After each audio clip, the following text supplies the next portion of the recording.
seksi untuk dibahas karena terkait dengan pemberian THR. Nah, ini pemberian THR bagi ASN di Kabupaten Kebumen, termasuk di situ adalah pegawai BLUD. Terkait dengan pencairan, Pak, apakah sudah mulai cair ini? Jadi kita bisa gajian itu paling lambat tanggal 2 April. Karena tanggal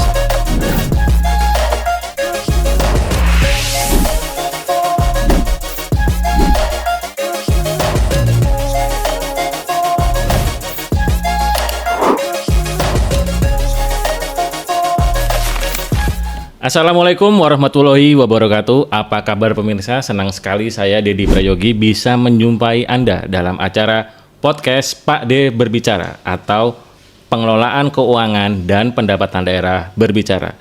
Podcast Pak D Berbicara ini adalah salah satu wadah atau sarana dari BPKPD Kabupaten Kebumen untuk mensosialisasikan kebijakan terkait tentang pengelolaan keuangan dan pendapatan daerah di Kabupaten Kebumen. Dan seperti biasa, untuk terus mendukung konten kami ini atau podcast kami ini dengan cara komen, like, dan subscribe di akun YouTube kami. Karena nantinya akan ada giveaway atau hadiah bagi komentator yang beruntung di setiap episodenya. Dan seperti biasa, kurang lebih selama 20 menit ke depan, kita akan berbincang-bincang tentang keuangan dan pendapatan daerah, yang tentunya dengan menghadirkan narasumber yang kompeten. Dan pada kesempatan kali ini kita juga akan membahas topik yang cukup menarik dan sangat seksi untuk dibahas karena terkait dengan pemberian THR. Nah, ini THR bagi aparatur negara maupun lain-lainnya yang ada di Kebumen ini. Nah, telah hadir bersama kita di studio narasumber yang sudah tidak asing lagi. Beliau adalah Bapak Dr. Andes Aden Andri Susilo MSI. Apa kabar Pak Aden? Alhamdulillah baik. Assalamualaikum warahmatullahi wabarakatuh. Waalaikumsalam warahmatullahi wabarakatuh. Gimana? Sehat Om Den? Alhamdulillah Pak. Gimana puasanya Pak? Masih lancar ya? Masih. Tidak menghalangi pekerjaan ya? Oh tidak, malah sambil ngabuburit mungkin ini ya? Sambil ngabuburit. Soalnya kita lihat agendanya ini cukup padat biarpun bulan puasa ini. Iya. Dan pada kesempatan kali ini kita akan membahas THR, dan karena sudah ada Pak Aden, langsung saja kita sedikit bahas terkait dengan hal tersebut. Mohon izin Pak Den, terkait dengan yang sudah dikeluarkan oleh Presiden, yaitu PP nomor 11 tahun 2025, itu ada pemberian THR dan gaji 13 kepada aparatur negara, pensiunan, penerima pensiun, dan penerima tunjangan tahun 2025. Nah, itu untuk di Kebumen kira-kira kebijakannya seperti apa? Baik Om Den. Jadi tadi kalau di pusat itu ada PP 11 2025, kalau di Kebumen itu sudah terbit Perbup Bupati nomor 18 tahun 2025. Itu mengatur terkait dengan pemberian THR bagi ASN di Kabupaten Kebumen, termasuk di situ adalah pegawai BLUD.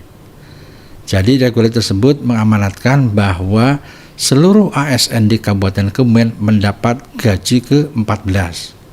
Gaji ke-14, ya. Terus yang berikutnya bagi teman-teman yang PNS itu ditambah dengan 50% TPP. 50% TPP ya. Ya. Kalau yang lainnya hanya mendapatkan gaji ke-14 saja. Yang komponennya terjadi memang gaji pokok, tunjangan dan sebagainya melekat di situ. Sedangkan untuk pegawai BLUD tentunya dia mendapat gaji ke-14 yang bersumber dari dana BLUD itu sendiri. Jadi kita mengatur bahwa semuanya diatur gitu ya di Perbup tersebut, dan sumber dananya ada yang APBD, ada yang bersumber dari BLUD khusus untuk rumah sakit dan puskesmas seperti itu. Oh, berarti yang pegawai BLUD tetap dapat dari anggaran BLUD tersebut, ya, Pak. Dan terkait dengan pencairan Pak, apakah sudah mulai cair ini? Kalau pencairan hitungan kita kemarin, kalau gaji ke-14 itu cair tanggal hari Jumat kemarin, tanggal 21 ya? 21. Okay. Sedangkan untuk yang TPP yang 50% itu keluar kemarin paling lambat hari Senin. Sedangkan untuk yang lainnya, yang teman-teman, karena di Perbup kan tidak diatur gitu ya, terkait teman-teman yang statusnya transisi P2K masuk ke P3K gitu. Ini tidak diatur di situ. Tapi ada kebijakan Bupati bahwa untuk yang teman-teman transisi P2K ke P3K ataupun status P2K ini ada tunjangan hari raya sebesar Rp300.000. Ada tunjangan hari raya tambahan 300.000 ya Pak. Tambahan Rp300.000 dan ini melekat di masing-masing kegiatan. Ini yang mungkin berbeda gitu ya, waktunya berbeda. Oke. Tiap dinas mungkin ada yang Jumat, ada yang Senin, Selasa, tergantung kecepatan bendahara mengajukan GU-nya kepada kita. Berarti dalam hal ini pemerintah atau Ibu Bupati tetap memikirkan mereka ya Pak, yang statusnya masih non ASN. Betul. Agar ya paling tidak tetap bisa merasakan hari raya dengan sukacita dan penuh kegembiraan, paling seperti itu ya Pak. Betul, Amir. Nah, terus Pak terkait dengan komponennya Pak. Tadi kan sudah dibahas komponennya. Untuk yang PNS gaji pokok ada tunjangan keluarga, tunjangan pangan dan TPP 50%. Untuk gaji seperti bupati atau anggota dewan tuh seperti apa Pak? Kalau bupati gitu ya. Kalau bupati itu kan patokannya adalah gaji bulan Februari. Iya Pak. Artinya kalau bupati wakil itu setahu saya kalau tidak salah dilantik kan 21 Februari. Okay. Berarti dia belum mendapatkan gaji bulan Februari. Otomatis untuk gaji yang THR yang 14 ini saya kira mungkin belum mendapatkan. Kalau DPRD pasti mendapatkan, masih. DPRD sama, sudah dapat ya. Sama komponennya dengan gaji pokoknya mereka. Terus selanjutnya kalau yang infonya untuk yang Kades dan perangkat desa itu ada kebijakan seperti apa Pak? Kalau Kades dan perangkat desa itu diatur di dalam Perbup, saya lupa Perbup berapa gitu ya. Tapi di situ ada bahwa perangkat desa mulai dari kepala desa itu dapat tambahan penghasilan tetap 1.100.000 kalau tidak salah. Sedangkan sekretaris desanya sekitar 900.000 sekian dan perangkat desanya 800. Nah ini prosesnya kan ADD gitu ya, alokasi dana desa. Okay. Jadi mengajukan kepada kita, kemarin secara bertahap sudah kita bayarkan dan uang ini meluncur ke rekening desa. Bukan rekening masing-masing perangkat, belum ya. Oh gitu. Kalau ini proses pencairannya berarti dari bendahara desa mengajukan ke BPD di mana rekening desa itu berada. Jadi mungkin yang berbeda waktu di situ. Kalau dari kitanya mungkin sama semuanya masuk ke rekening desa. Cuman kecepatan desa mencairkan itu yang butuh waktu. Dan mungkin berbeda-beda ya. Berbeda-beda. Mungkin desa A Senin, ini Selasa bisa saja. Atau malah mungkin ada yang habis Lebaran baru. Iya. Tapi intinya Pemkab Kebumen sudah mendistribusikan tadi tambahan sirtap ini ke rekening desa gitu ya. Sehingga kan mungkin Bapak Ibu Kades dipirsani saja rekening desanya masing-masing. Berarti secara ketersediaan anggaran itu tidak ada masalah ya Pak terkait dengan gaji 13 dengan THR ini gitu. Iya. Dan kalau saya tidak salah lihat itu Pak atau salah dengar kemarin itu dari Bu Bupati menyampaikan bahwa anggarannya itu kurang lebih berapa ya untuk yang THR, gaji 13 dan siltap serta tambahan jasa ini. Ya, kalau tidak salah gitu ya. Yang pertama untuk THR dan gaji untuk PNS dan P3K itu kurang lebih di situ 125 gitu ya. Miliar ya Pak ya? Iya. Terus yang berikutnya untuk gaji bupati dan wakil bupati, walaupun mungkin belum terimakan, kurang lebih sekitar 26 juta sekian. Nah untuk DPRD sudah kita luncurkan 408.530.000 rupiah. Terus berikutnya untuk yang THR TPP bagi teman-teman PNS yang 50% itu 15,7 dan siltap Kades itu 4,8. Gaji THR untuk pegawai non ASN 2, miliar dan tambahan jasa bagi non pegawai ASN 804 juta sekian. Jadi total kurang lebih kita sekitar 149 miliar sudah kita distribusikan ke teman-teman yang mempunyai hak terkait dengan THR dan gaji 13. Berarti secara itu tidak ada masalah ya Pak, sudah bisa terdistribusi semua paling tidak seperti itu. Tinggal nanti kalau yang desa bagaimana prosesnya di desa bisa cepat atau lambat seperti itu paling. Betul. Nah terkait dengan ini Pak untuk gaji 13 sendiri itu kira-kira nanti di bulan apa ya Pak? Di bulan Juni atau Juli atau seperti apa? Kalau tidak salah paling cepat bulan Juni gitu ya. Paling cepat bulan Juni. Itu dengan komponen sama seperti Komponen sama, plus 50% ya, sama. Jadi kalau mungkin kabupaten lain itu 100% TPP-nya, tapi cuma satu kali gaji. Kalau kita dibagi dua ya, 13 dengan 14, ketemunya sama 100%.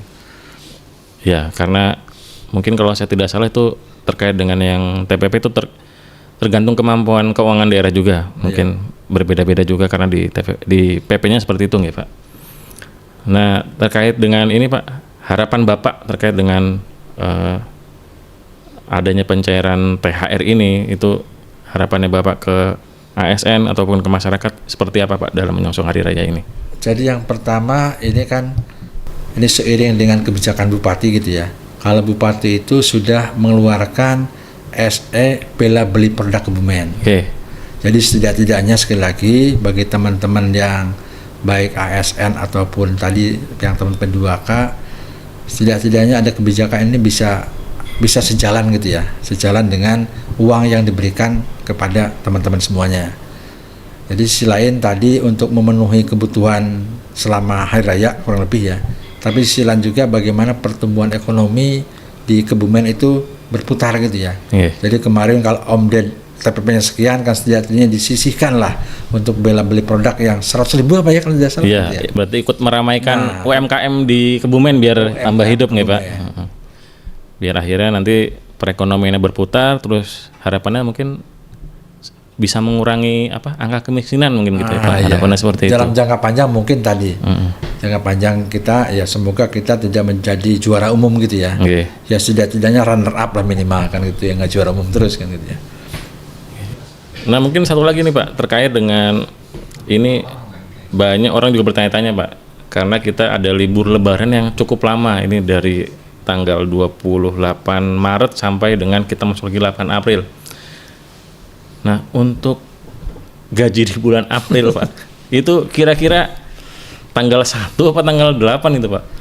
Jadi kemarin ini menarik ya, karena banyak netizen juga yang tanya gitu ya. Karena kita masukkan tanggal 8. Pak. Berarti gajian Pak tanggal 8 mungkin.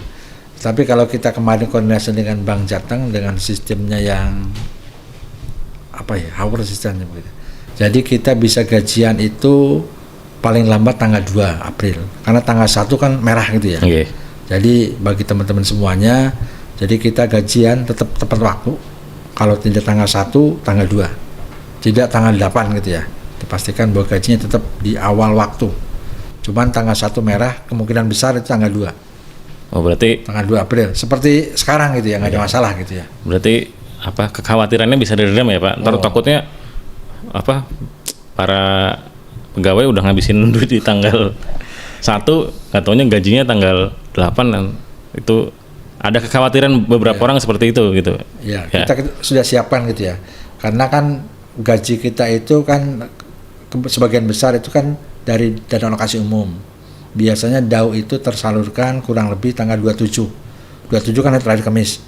Ketika tanggal 27 DAU belum terkirim, berarti kita akan mencairkan deposito kita di bulan tanggal 1 itu. Jadi insya Allah mungkin tidak ada terkendala terkait dengan pagudana uangnya sudah siapkan. Tinggal nanti waktunya kita akan sesuaikan dengan regulasi yang ada, paling lambat tanggal 2 sudah terdistribusi ke rekening masing-masing. Ya, terima kasih Pak Den atas informasinya. Ya pemirsa, itu tadi sedikit pembahasan kita tentang ada tadi THR gaji 13 maupun gaji bulan April. Seperti yang tadi disampaikan Pak Den, harapannya dengan adanya komponen tambahan penghasilan tersebut atau THR tersebut, masyarakat di Kebumen semuanya bisa menikmati. Dalam hal ini tidak hanya ASN atau pegawai saja, tapi juga UMKM hidup, terus berbagai macam lini bisnis juga hidup dengan adanya THR dan gaji 13 ini. Dan mungkin itu saja Pak Aden untuk kesempatan podcast kali ini. Saya terima kasih Pak atas kehadirannya di podcast kali ini. Semoga bisa jumpa kembali di lain waktu. Mungkin itu podcast Pak Ade berbicara pada kesempatan kali ini. Jangan lupa untuk selalu like, komen, dan subscribe di akun YouTube BPKPD Kabupaten Kebumen, karena nantinya juga akan ada giveaway buat mereka yang beruntung. Dan mewakili kru yang bertugas pada kesempatan kali ini, saya Didi Prayogi dan narasumber kita Pak Saya Dr. Abdul Anwar Susilo. Undur diri. Wassalamualaikum warahmatullahi wabarakatuh. Waalaikumsalam warahmatullahi wabarakatuh.